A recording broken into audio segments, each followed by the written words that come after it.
Your physiological strength in many ways is the foundation for your psychological balance. I think food and toilet both must be far away. Then you will keep your physiology in a conscious condition. Just because I'm laughing and joking about this, don't think there is no problem. There is substantial problem.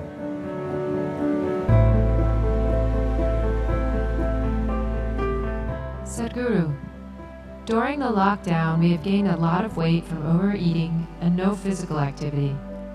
Can you offer us some simple weight loss tips, please? I was in Chennai a few years ago and I was talking to some of the business community in Chennai.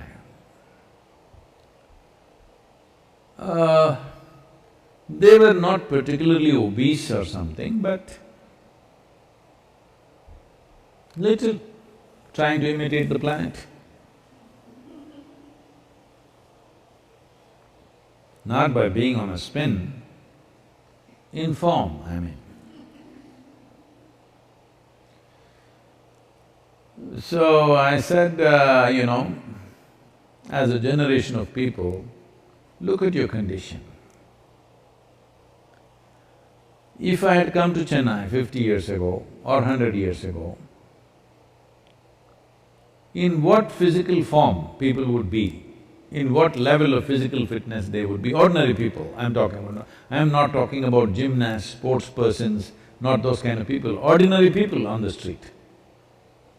Or even now, in what kind of physical strength and condition people are in rural India, for example.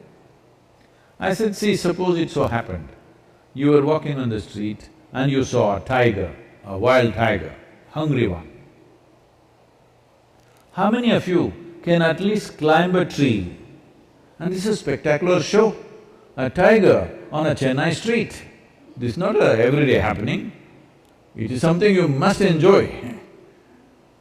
But how many of you can climb a tree, which is the trunk of it, usually the city trees, what is on the avenues and stuff, is not more than 8 to 12 feet. How many of you can climb this 8 to 12 feet and sit on a branch and enjoy the wildlife view? No. Only those guys who are doing the menial jobs, the guy who is sweeping the street, maybe he will go sit on the tree and watch how wonderful a breakfast you are. Why have we become like this? It's not the tiger is… oh, where is the tiger going to come? That's not the point. Why are you in this condition that you cannot do anything physically anymore? All you can go to office and come back. Those things are also necessary in today's world, but is it not important that you are in some way physically competent? Physical competence is a reflection of your physiological strength.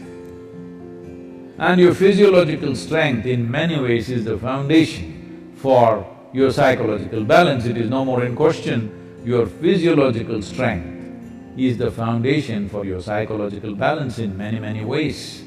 We've always been saying this, the yogic sciences, but people have been laughing at it because everything is keyhole. People say brain is a separate study. That's why yesterday I confessed with all the neuro experts, see, I don't have a brain. At least most of the time it's not working. I keep it off. There is enough from the tips of my hair to my toes. There are enough cells with enough memory and intelligence, they will do my life. I have disciplined them nicely. They will do my life the way I want. Because a large part of day-to-day work and day-to-day functioning is just a repeat work. All you need is a clerk. You don't need a super brilliant person to do all these things. So I have trained them and they do their work. I don't have to think how to eat, how to sit, how to stand, how to breathe, nonsense.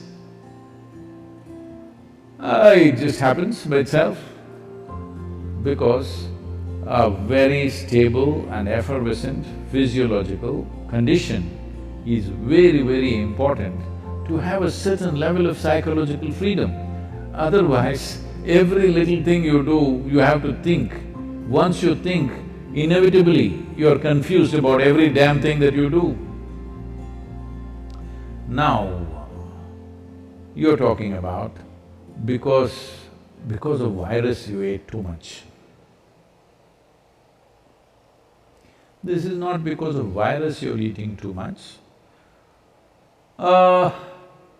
This is a kind of a compensatory activity that, you will see this in the cinema theaters and everything. If you have nothing to do, never before in the history of humanity was food simply available like this all the time. It's a wrong thing, that everywhere you walk there is food.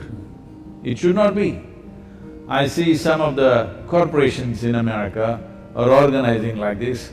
Food and toilet should always be within whatever 50 feet or 100 feet, something they have fixed, 50 feet I think. Within 50 feet of wherever you are, there must always be food, and that food is usually 1 month old, of course, and there is a toilet. No, I think food and toilet both must be far away. Then you will keep your physiology in a conscious condition. Everywhere there is toilet, it's not good because body has certain resilience. You wanting to run to the toilet is not just physiological, sometimes it may be when the body, at some time it's disturbed, at that time it may be. Otherwise, in normal conditions, it is more a psychological condition than a physiological condition. That all the time you want to message, not because you have something very significant to say, it is simply because it's a release. Similarly, going to the toilet is a release, sexuality is a release, wherever, whenever, whatever, all the time the same things, because you are building up nonsense within yourself all the time. You need a release, all the time release. These things are being openly talked about as part of psychiatry, that you must find release. Why are you pent up? I think in one of the interviews, some journalist was asking me, Sadhguru, what do you do to unwind yourself? I said, what? Why will I wind myself up, first of all? I don't wind myself up and then want to unwind somewhere. What are you? Are you a grandfather clock or something? You wind yourself up. Even the watch doesn't need any winding anymore, it runs by itself. Why are you winding yourself up? This is simply because you understand life as an accumulation. Yes, body is an accumulation, mind is an accumulation, but life is not an accumulation. It's a phenomena that's happening.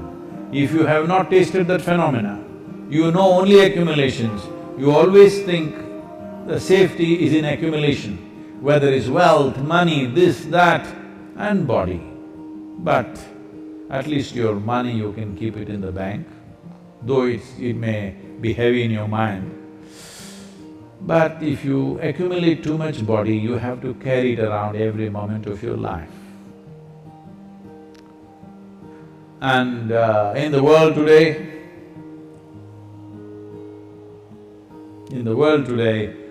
30% of the population is malnourished, and around the same percentage of people are obese, overweight. See, you can fix it. The world's problems of malnourishment, you can fix it. So, this practice is there in the Isha Yoga Center. Whenever cause comes up, when Isha Vidya, educating rural children, raising funds for it became a problem, then many people in the yoga center took this up. on Wednesday evenings I won't have dinner and let that money go to the children. I think you must find 7 causes like this. I can give you 7. Monday for Rally for Rivers, Tuesday for Kaveri Calling, Wednesday for Isha Vidya, Thursday is called Guruvar, this is for your Sadguru. Friday for Devi, because that's her day. Saturday, you have your dinner, I'm reducing one day. Sunday, for Janalinga. Like this, you find 7 or at least 6 causes where 6 dinners you give away. Morning you eat, all right? 10 o'clock in the morning you eat well, and again eat 10 o'clock tomorrow morning. And also, because you need to keep social distancing, drive out of the town and walk back. Get into your bus, buy a ticket for 10 kilometers away and just walk back. Best you go without your phone and your wallet, so that you have to walk back. Do something, come on. Already there is one problem, you want to multiply your problems, huh? You want to increase the size of your problem? Don't do that. There's enough problem already. I'm telling you there's substantial problem. Just because I'm laughing and joking about this, don't think there is no problem. There is substantial problem. Don't fool yourself, because if your body and your mind is in a certain condition, you can easily fool yourself. This happened. Shankaran Pillai was running a garment shop here in United States. And a lady came to buy some kind of a pullover. So, he promised her it is 100% wool. She took it, went home. The next day she came back and she said, "You said it's 100% wool, but here the label says it is made in Bangladesh and it's 100% cotton." He said, "Ma'am, don't you be fooled by this. The label is only to fool the moths."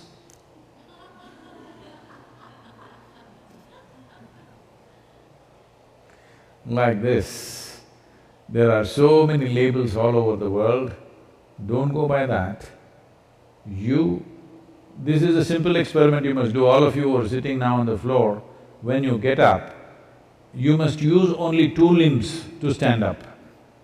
All of you, in your life you must keep this up, however old you are.